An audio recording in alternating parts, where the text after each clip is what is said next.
English మాట్లాడడానికి భయపడుతున్నారా? అయితే మీకోసమే ఈ స్పోకెన్ ఇంగ్లీష్ క్లాసెస్. వెంటనే కాల్ చేసి జాయిన్ అవ్వండి. Hello viewers, this is Haritha Akkala. నేను మీ హరిత అక్కల, తెలుసు కదా, emotional wellness coach and motivational speaker on Suman TV. First of all, Suman TV ప్రేక్షకులందరికీ కూడా namaste. A big heartful thank you for encouraging me. నా వీడియోస్ అన్ని చూస్తున్నందుకు, నాకు కనెక్ట్ అయినందుకు థ్యాంక్ యూ సో మచ్. ఈరోజు చాలా ప్రైవేట్ది అండ్ వెరీ ఇంపార్టెంట్ విషయం, కపుల్స్ గురించి మాట్లాడాలి కాబట్టి ఇలా చేస్తున్నాం ఈ వీడియో. ఫస్ట్ నేను ఒకటి చెప్పాలనుకుంటున్నాను, ఏంటంటే what you think is what we become. మనం ఏం ఆలోచిస్తామో మనం అలాంటి పర్సనాలిటీ అయిపోతాం. అంటే మనం ఈ మెడిసిన్స్ ఇక్కడ మనం ఎన్ని చేసినా సరే ఈ ప్రపంచంలో ఎప్పటి వరకు అయితే మనం మైండ్ సెట్ దాకా మనం వెళ్ళమో, అంటే ఆలోచన విధానాన్ని మార్చుకోమో, అప్పటి వరకు మన లైఫ్ మారదు.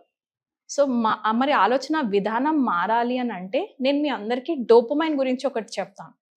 మన బాడీలో ఒక న్యూరో ట్రాన్స్మిటర్ ఉంటుంది, కెమికల్, బ్రెయిన్లో ప్రతి ఒక్కరిలోనే ఉంటుంది. ఆ డోపమైన్ ఎలాంటిది అంటే, ఒక షార్ట్ చూసాము, ఆ షార్ట్ చూసిన తర్వాత బికాజ్ మీరు ఆ షార్ట్ చూసారు కాబట్టి అలాంటి క్వాలిటీ అయిన షార్ట్స్ మళ్ళీ మీకు రికమెండేషన్స్లో వస్తాయి. అలా మీరు ఒక తర్వాత ఇంకొకటి ఇంకొకటి ఇంకొకటి చూస్తూ చూస్తూ చూస్తూ ఎక్కడి దాకా వెళ్తారు? ఇప్పుడు చాలా మంది నా క్లయింట్స్ కంప్లైంట్ ఈ డోపమైన్ ప్రాబ్లం ఏంటి అంటే అడిక్ట్ అయిపోయారు, ఆ స్క్రీన్కి అడిక్ట్ అయిపోయాం, రైట్? సో ఆ స్క్రీన్కి అడిక్ట్ అయిపోయిన మనము మరి బయటికి వెళ్ళాలి అని అంటే ఏమనిపిస్తుంది మన మైండ్ సెట్లో? నేను ఇంత హ్యాపీగా ఉన్నా కూడా ఈ వైఫ్కి నేను ఎందుకు అర్థం కాను, పొద్దు నుంచి నేను ఇంత కష్టపడినా కూడా ఇది నన్ను అది మాత్రం చూడదని హస్బెండ్స్ అంటున్నారు. వైఫ్స్ ఏమో నేను ఇంత పొద్దు నుంచి సాయంత్రం దాకా కష్టపడినా కూడా నా కష్టం మనకు కనిపించట్లేదు, కానీ వాళ్ళ వైఫ్స్ని మాత్రం పోగొట్టడం మర్చిపోవట్లేదు అని ఏడ్చిన వాళ్ళు చాలా మంది ఉన్నారు, రైట్? ఈ అనుమానాలతోని ఒకరినొకరు స్పాయిల్ చేసుకోవద్దు. నేను ఇది చాలా అంటే పర్సనల్గా అంటున్నాను. కపుల్స్కి నేను చాలాసార్లు మాట్లాడిన తర్వాత మీ దాకా వచ్చింది ఏంటి అంటే, ఇక్కడ నేను ఒకటి చెప్తాను చూడండి. Benefits of couples sleeping together. Sleeping doesn't mean you're having sex, no, నేను అది మాట్లాడట్లేదు. అలాంటివి ఇలాంటి స్క్రీన్లో మేము మాట్లాడము కూడా. బట్ ఎస్, కలిసి పడుకుంటే వచ్చే బెనిఫిట్స్ కొన్ని ఉంటాయి. భలే ఆ టైంలో కపుల్స్ ఇద్దరు కూడా ఒకటే టైంలో ఇలా షేర్ చేసుకోవటం మర్చిపోద్దు. I will tell you why, right? దగ్గరగా పడుకున్నప్పుడు ఫస్ట్ ఆఫ్ ఆల్ నేను నీకున్నాను, నువ్వు నాకున్నావు అన్న ధైర్యం ఒకరికొకరు ఇచ్చుకుంటున్నారు.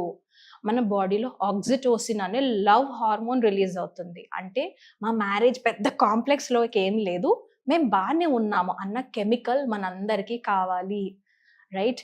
సో ప్లీజ్ బయట ఎక్కడెక్కడో వేరువేరేగా ఫ్రెండ్స్ దగ్గరికి వెళ్ళిపోకండి, అక్కడెక్కడో హాల్స్లోకి కాకుండా come back to a single bedroom please. This is a request from this emotional wellness coach.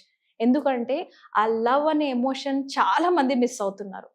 తిరిగి మీ లైఫ్ని, మీ మ్యారేజ్ని సెట్ చేసుకునే ఫస్ట్ స్టెప్ ఇదే, right? Come back in to a single bedroom, right?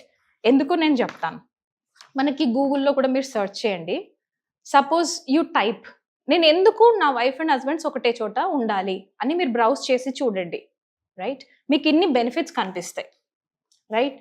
Say me mental health improve అవుతుంది, stress తగ్గిపోతుంది, anxiety and depression ఉండదు, మీ లైఫ్లో satisfaction పెరుగుతుంది, మీరు హ్యాపీగా రెమ్ స్లీప్ అంటే 4 to 5 hours మన అయిన వాళ్ళు మన మీద చేయేసి పడుకున్నారు కాబట్టి సోల్ ధైర్యంగా పడుకుంటుంది, ఎమోషనల్ స్ట్రెస్ ఉండదు, బ్లడ్ ప్రెషర్ ఉండదు, ఆక్సిటోసిన్ లవ్ హార్మోన్ రిలీజ్ అవుతుంది, మనకు అది కావాలి, హ్యాపీనెస్ కెమికల్ అది, రైట్? అండ్ ఇమ్యూన్ సిస్టమ్ పెరుగుతుంది. ఇన్ని బెనిఫిట్స్ ఉన్నాయి కదా ఒక చోట ఉన్నందుకు. ఇది కావాలా? లేదు, అసలు నేను విడిపోవాలి, మాకు అవసరం లేదు ఈ పార్ట్నర్ అని మీరు ఒకవేళ వెతకాలనుకుంటే మీకు అవే వస్తాయి, రైట్? సపోజ్ గూగుల్లో కొట్టండి నేను ఎందుకు విడిపోవాలి, మీకు అవే వస్తాయి ఎగ్జాంపుల్స్. సపోజ్ మీరు కొట్టండి నేను ఎందుకు కలిసి ఉండాలి, మీకు ఆ ఎగ్జాంపుల్సే వస్తాయి. Yes or no? ఇప్పుడు మీరు ఇక్కడ చూడండి, benefits of couples sleeping apart. దూరంగా పడుకుంటున్నందుకు మీకు ఏం బెనిఫిట్స్ వస్తాయో కూడా నేను చెప్తాను. నంబర్ 1, స్లీప్ క్వాలిటీ ఇంప్రూవ్ అవుతుంది. కానీ ఆ స్లీప్ క్వాలిటీ ఇంప్రూవ్ అయిన తర్వాత కూడా పర్ఫార్మెన్స్ చేసిన తర్వాత వచ్చే మనీని, శాలరీని మళ్ళీ ఎవరు ఖర్చు పెడతారు? తిరిగి ఆ ఇంట్లో ఆడపిల్లకే కదా. అలానే వైఫ్ని కూడా అంటున్నాను, మీరు అంతా పడుకొని అంతా రిలాక్స్ అయ్యి కూడా ఏం సాధిస్తారు లాస్ట్కి? మళ్ళీ తిరిగి మన ఇంట్లోనే కదా హ్యాపీగా ఉండాలి, రైట్? సో ఇక్కడ నేను ఏం చెప్తున్నా అంటే, మీరు ఏమి బ్రౌజ్ చేస్తే మీకు అదే కనబడుతుంది. సో గూగుల్లో మీరు ఏం వెతుకుతున్నారు? కలిసి ఉండడానికి రీజన్సా, విడిపోవడానికి రీజన్సా? రైట్? విడిపోవాలి అనుకున్న వాళ్ళు నా దగ్గరికి అసలు రావద్దు. కానీ కలిసి ఉండడానికి మేము కష్టపడుతున్నాం మ్యామ్, ప్రయత్నిస్తున్నాం అన్న వాళ్ళే నా క్లయింట్స్ కావాలి. రైట్? అలాంటి వాళ్ళకి నేను హెల్ప్ చేస్తాను. విడిపోవాలి, సెపరేట్ పడుకోవాలి అనుకున్న వాళ్ళకి కూడా చాలా రీజన్స్ ఉంటాయి. రైట్? ఏంటి, మీ ఇంప్రూవ్డ్ వెల్ బీయింగ్ ఉంటారు, పర్సనల్ స్పేస్ ఉంటుంది. మ్యారేజ్ అయిన తర్వాత పర్సనల్ స్పేస్ ఏం చేసుకుంటాం? ఎంతవరకు కావాలి స్పేస్? మేబీ ఒక 2-3 డేస్ సరిపోతుంది మంత్లో.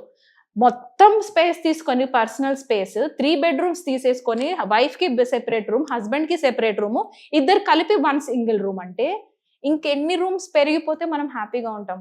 Trust me. నేను అసలు నాకు నిజంగా అనిపిస్తుంది, ఎన్ని బెడ్రూమ్స్ ఉంటే మనం హ్యాపీగా ఉంటాం ఇంట్లోని? Think about it. Right? So waking అవర్స్లో అంటే మెలకు ఉండి మనం ఎంతసేపు కలిసి ఉంటున్నాం చాలా ఇంపార్టెంట్ కదా. సో ఇలాంటి sleep very important. A partner should be sleeping like this. అలా పార్ట్నర్ని అట్రాక్ట్ చేయలేని ఆడవాళ్ళు ప్లీజ్ నా దగ్గరికి రండి. లేదా హస్బెండ్స్, మీకేదన్నా ఉన్నాయి ఈ సమస్యలు అంటే కూడా, being an emotional wellness coach we are gender free. Right? అలాని పర్సనల్వి మేము మాట్లాడము, but still we'll connect to your wifes. మీ వైఫ్స్కి మీ ద్వారానే కనెక్ట్ అయ్యి వాళ్ళకి మేము ఏం ట్రైనింగ్ ఇవ్వగలమో అది ఇస్తాం. రైట్? ఇలా ఒక చోటే ఉన్నాం కానీ మధ్యలో ఇంత పెద్ద వాల్ ఉన్నట్టుంది మేడం మా లైఫ్ అంటే మాత్రం think about your life and your marriage. ఒక్క ఛాన్స్ ఇచ్చి చూడండి మీ మ్యారేజ్కి, అది తిరిగి మళ్ళీ చిగురించకపోతుందా నన్ను అడగండి.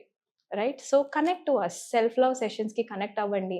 సెల్ఫ్ లవ్ సెషన్స్ ద్వారానే నేను పర్సనల్గా చూడగలుగుతాను ఏంటి అంటే అసలు సమస్య ఎక్కడ వస్తుంది. రైట్? నెక్స్ట్ లెవెల్కి వెళ్ళాలా లేదా, లేకపోతే వీళ్ళు ఓన్లీ చిన్నదాన్ని ఎక్కువ ఊహించుకుంటున్నారా అన్నది కూడా మాకు ఆ లెవెల్ ద్వారానే తెలుస్తుంది. ఈ సెల్ఫ్ లవ్ అనే సెషన్స్కి కానీ మీరు అటెండ్ అయితే we will have the private talk there. ఇలా పబ్లిక్ స్పేస్లో ఇంతకంటే మేము చూపించలేం, but in the private rooms జూమ్లో మనం కనెక్ట్ అయినప్పుడు వీ విల్ డిస్క్రైబ్ ప్రాబ్లం ఎక్కడొస్తుంది దాకా మనం వెళ్ళగలం. గ్రూప్లో నేర్చుకున్న తర్వాత ఇంకా పర్సనల్గా కావాలి, వీళ్ళకి చాలా పెద్ద సమస్య ఉంది అన్నప్పుడు నెక్స్ట్ లెవెల్లో మళ్ళీ పర్సనల్ సెషన్స్ దాకా తీసుకెళ్తాం. అక్కడికి వెళ్తారో వెళ్ళరో your wish, but self love దాకా అయితే రండి. రైట్? అక్కడ మనం పర్సనల్గా మాట్లాడుకుందాం about your strengths and weaknesses. Husbands వైఫ్స్కి పేమెంట్స్ చేసిన వాళ్ళు చాలా మంది ఉన్నారండి నాకు. వాళ్ళు ఏమంటారంటే వైఫ్స్కి ప్రాబ్లం మేడం, మా వైఫ్తో మీరు మాట్లాడండి అని. బట్ నేను చెప్పేది అంటే హస్బెండ్స్ కూడా నాతో మాట్లాడుతూ ఉంటారు జనరల్లీ, మ్యామ్ ఇది ఇది ఇది అని. అలా వాళ్ళు మాట్లాడుతూ కూడా 1-2 అవర్స్ సెషన్స్ వెళ్ళిపోతాయి. దెన్ ఐ అబ్జర్వ్డ్ యాక్చువల్గా ఇద్దరికి కావాలి sessions. That is how my other level collaboration is created, where నేను ఇద్దరితోని మాట్లాడతాను. రైట్? సో డోంట్ వరీ, పెద్ద సమస్యలు ఏమి రాలేదు మన లైఫ్లోని, కానీ మన బ్రెయిన్లో ఈ డోపమైన్ కెమికల్తోనే చాలా జాగ్రత్తగా ఉండాలి. మనకు తెలిసి తెలియకుండానే అడిక్షన్ వైపు వెళ్ళిపోతున్నాము. అది ఏదన్నా కానీ డ్రగ్స్ అనండి, సిగరెట్ అనండి, లేకపోతే స్మోకింగ్ అనండి, లేకపోతే డ్రింకింగ్ అనండి, న్యూస్ పేపర్ అనండి, ఆర్టికల్స్ అనండి, లేకపోతే షార్ట్స్ అనండి. రైట్? సో మనకే తెలియకుండా మన బాడీ అవుట్ ఆఫ్ కంట్రోల్ వెళ్తుంది. ఇంత డీవియేటెడ్ వరల్డ్లో ప్రేమని అంటే ఎలా చిగురించుకోవాలి మీరు చెప్పండి. రైట్? సో ఇక్కడ నేను హెల్ప్ చేస్తాను. Being an emotional wellness coach, I'm a trained professional. Right? నన్ను నమ్మి సెల్ఫ్ లవ్ సెషన్స్ దాకా వచ్చేసేయండి. అక్కడి నుంచి ఎలా మిమ్మల్ని ముందుకు తీసుకెళ్లాలో నా మీద వదిలేసేయండి. Thank you so much.